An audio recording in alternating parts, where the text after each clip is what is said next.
নতুন ২৭টি সেন্টারকে নোটিশ। অবৈধ ডায়াগনস্টিক সেন্টার বন্ধে নন্দীগ্রাম স্বাস্থ্য জেলার অভিযান অব্যাহত। স্বাস্থ্য দপ্তরের নিয়ম না মেনে চলা সহ একাধিক অনিয়মের অভিযোগে পূর্ব মেদিনীপুরের নন্দীগ্রাম স্বাস্থ্য জেলা কর্তৃপক্ষ নতুন করে আরও ২৭টি ডায়াগনস্টিক সেন্টারকে অবৈধ বলে শনাক্ত করেছে। ওই সেন্টারগুলি কাথি স্কুল বাজার, নাচিন্দা এবং মারিশদা এলাকায় অবস্থিত। তাদের মালিকদের বুধবার জেলার স্বাস্থ্য মুখ্য আধিকারিকের দপ্তরে হাজির হয়ে বেআইনি কারবারের জন্য কারণ দর্শানোর জন্য নির্দেশ দেওয়া হয়েছে। প্রয়োজনীয় সংশয়পত্র দেখাতে ব্যর্থ হলে ওই সেন্টারগুলি বন্ধ করে দেওয়া হবে বলে জানিয়েছেন সংশ্লিষ্ট স্বাস্থ্য জেলার CMOH অসিত দেওয়ান। তিনি জানান, জেলার ডায়াগনস্টিক সেন্টারগুলোতে লাগাতার অভিযান চলছে। এই অভিযানে দেখা গেছে যে অনেক সেন্টারে স্বাস্থ্য দপ্তরের কোনো বৈধ অনুমতি নেই। এছাড়া দূষণ এবং স্বাস্থ্যবিধিও এখনো মানা হয় না। এখানে অনেক ক্ষেত্রে ব্যবহৃত সিরিঞ্জ ও সুচ বারবার ব্যবহার করা হয়। বহু ক্ষেত্রে প্যাথোলজিস্ট ছাড়াই রিপোর্ট তৈরি করা হয়। এর ফলে রোগীরা যেমন সমস্যায় পড়ছেন, তেমনি তাদের পরিবারগুলিও সমস্যার মুখোমুখি হচ্ছে। উল্লেখ্য, স্বাস্থ্য পরিষেবা উন্নত করতে এবং রোগীদের নিরাপত্তা নিশ্চিত করতে এর আগেও গত জুলাই মাসের শেষে নন্দীগ্রাম, চণ্ডীপুর এবং হেরিয়া এলাকার 22টি ডায়াগনস্টিক সেন্টার বন্ধের নির্দেশ দেওয়া হয়েছিল। মঙ্গলবার নতুন করে এই 27টি সেন্টারকে নোটিশ পাঠানো হলো। হ্যাঁ,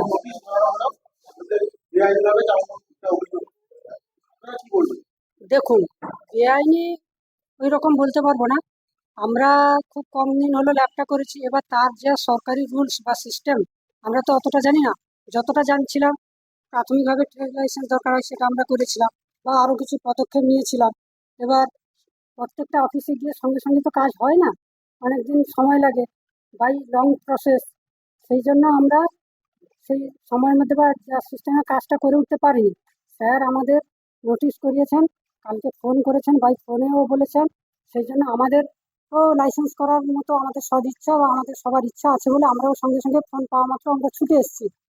স্যার যেভাবে বলবেন আমরা সেইভাবে এগোবো। তবে দপ্তর যত তাড়াতাড়ি আমাদের মানে লাইসেন্স করার জন্য যা যা কিছু সিস্টেম, যত দপ্তর তাড়াতাড়ি আমাদের রিক্রুটমেন্টটা দেবেন, তত আমরা তাড়াতাড়ি প্রসেসে এগোবো।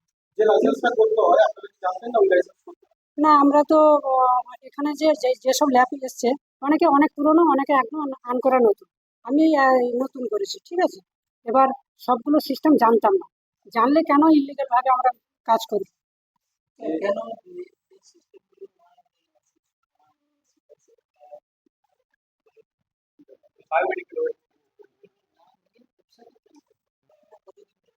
না, এই ব্যবসা তো এই যে 3-4 মাস 6 মাস মতো হয়েছে। এবার আমরা একদম সাধারণ পরিবারের ছেলে। আমরা অপরের কাছে, লোকের কাছে কাজ শিখে তারপর নিজেরা অন্তত সংসার চালানোর মতো, রুজি রোজগারের মতো আমরা একটা খুলেছিলাম। কিন্তু বর্তমান যা সিস্টেম দেখছি, তাতে যদি মানে যে পরিমাণ যে মানিটা প্রয়োজন, সেই সিস্টেমে যেতে হলে আমাদের ততটা মানে কি বলে ইয়ে নেই, আমাদের আর্থিক সহায়তা ততটা নেই।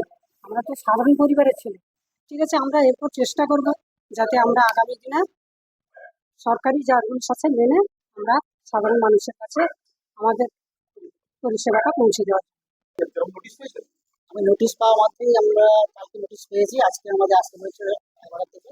আমরা 11 থেকে এসে বসে আছি। তবে এখনো কাজটা হয়ে গেছে, স্যারের সঙ্গে দেখা হয়েছে। স্যার কিছু কাগজপত্র দেখেছে, সব কাগজ আমাদের রেডি নেই, কিন্তু কিছু কিছু কাগজ আমরা রেডি করেছি। প্রসেসও কিছু দেওয়া হয়েছে। সব কাগজও করতে গিয়ে অনেক সময় নিয়ে যাচ্ছে। একটা অফিসে একটা কাগজ করে একটা দিন চলে যাচ্ছে। সেই সুবাদে আমরা ট্রেড লাইসেন্স বের করেছি, আমাদের পারমিশন আছে, আর কিছু সার্টিফিকেট দেওয়া বলছে স্যার। এই যে আপনার রেন্টু সময় লাগছে। সেই সুবাদে স্যারকে আমরা এসে বলছিলাম যে স্যার একটু আমাদের সময় দিন, এবং দোকান স্যার বন্ধ রাখতে বলছে স্যার। কিন্তু আমরা চাইছিলাম, যেহেতু আমরা একটা এই ব্যবসা নিয়ে আমাদের রুজি রোজগার কিংবা পরিবার বেঁচে আছে, সেই সুবাদে আমি চাইছি স্যারকে একটাই রিকোয়েস্ট করছি যে আমাদের এই সেন্টার খোলা রেখে যত তাড়াতাড়ি সম্ভব কাজ রেডি করতে পারবো, সেটা আমি স্যারকে রিকোয়েস্ট করছি।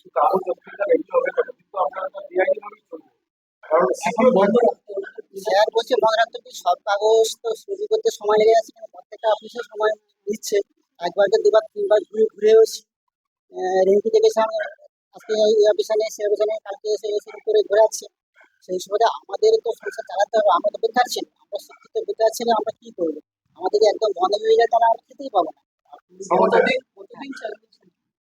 আমরা চাই আমার হয়েছে 2-3 বছর হয়েছে, মানে 22 থেকে শুরু করেছি, 23-24। আমি সবগুলো জানতাম না, কিছু জানি, যেগুলো জানি সেগুলো করে নিয়ে এসেছি, কেন পলিউশন, আপনার ডেট, আরো কিছু কিছু কাগজ আমরা রেডি করেছি। এমপির ক্ষেত্রে আমরা ঠিকানা যখন পেলাম তখন গেলাম, ওই দুবার ঘুরে গিয়ে ঘুরেও এসেছি, হয়নি। আবার দুবার যাবো, কিন্তু যেতে হলে আমাদের ল্যাব বন্ধ করে যেতে হচ্ছে, আর সময় চলে যাচ্ছে। সেই সময় দুবার ঘুরে চলে আবার আবার যাওয়ার পর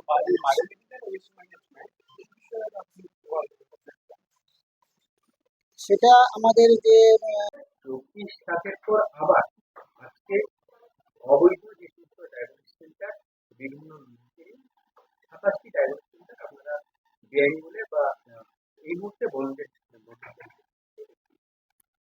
হ্যাঁ, 24/7 আমরা আপনাদেরকে জানিয়েছিলাম যে আমরা এই সার্ভে করে 22 জন ডায়াগনস্টিক সেন্টারকে আমরা আইডেন্টিফাই করেছিলাম যাদের বৈধ কোনো লাইসেন্স ছিল না।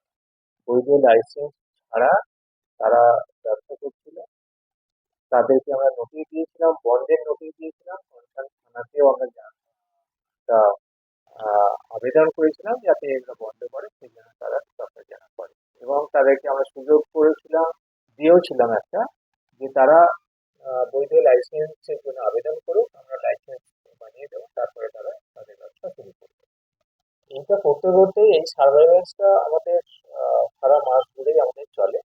তো গতকাল পর্যন্ত আমরা প্রায় 27টা ডায়াগনস্টিক সেন্টার আবার আইডেন্টিফাই করতে পেরেছি যাদের কোনো বৈধ লাইসেন্স নেই, সি লাইসেন্স নেই। তাদের শুধু সি লাইসেন্স শুধু নেই তাই নয়, তাদের কোনো বায়োমেডিক্যাল ওয়েস্ট ম্যানেজমেন্টেরও কোনো সিস্টেম নেই। সেই জন্য তাদেরকে আমরা আবার নোটিশ জারি করেছি, বন্ধের নোটিশ জারি করেছি, কনসার্ন থানাতে আমরা লুকআপটার করার জন্য আবেদন করেছি, এবং তাদেরকে আবার আমরা সেই ভাবে সুযোগ দিয়েছি যে তারা বৈধ লাইসেন্সের জন্য আবেদন করুক, করলে আমরা তাদের লাইসেন্সের জন্য যথাযথ কাগজপত্র যদি পাই আমরা লাইসেন্স ইস্যু করে দেবো, তারপর তারা কাজ করবে।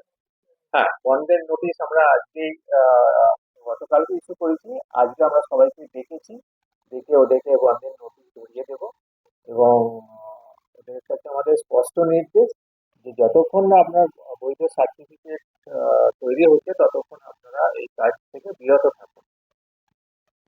এই যে আপনি বললেন বায়োমেডিক্যাল সার্টিফিকেট, তাহলে তো মানুষের স্বাস্থ্য হানি হওয়ার একটা বিশাল আশঙ্কা। হ্যাঁ, আমরা এটাই আশঙ্কা করছি যে যেহেতু ওদের বায়োমেডিক্যাল ওয়েস্ট ম্যানেজমেন্টের সাথে কোনো চুক্তি নেই, ওয়েস্ট ম্যানেজমেন্টটা কিভাবে করছে সেটাও আমরা জানি না। ওরা হয়তো এই ওদের ব্যবহৃত সিরিঞ্জ নিডল হয়তো কোনো অসাধু ব্যবসায়ীদের হাতে পড়ে এটা ঘুরে ফিরে আবার দোকানে বিক্রি হচ্ছে, আপনার শরীরে ঢুকছে কিনা সেটা আমরা জানি না। এটা খুব ভয়ঙ্কর ব্যাপার, সমাজের পক্ষে ভীষণ ক্ষতিকারক ব্যাপার। কোনো একটা HIV AIDS আক্রান্ত পেশেন্ট হতে পারে, কোনো একটা হেপাটাইটিস B পজিটিভ পেশেন্ট হতে পারে, যে সমস্ত রোগগুলো আমরা নিজেদের অজান্তে হয়তো আমরা আক্রান্ত হচ্ছি, সমাজ আক্রান্ত হচ্ছে। সুতরাং এটা আমরা দৃঢ় প্রতিজ্ঞ যে এইভাবে যাতে স্বাস্থ্য পরিষেবাটা ব্যাহত না হয় সেই জন্য আমরা এই সার্ভেলেন্সটা চালিয়ে যাব, এবং অবৈধ যারা রয়েছে তাদেরকে আমরা বন্ধ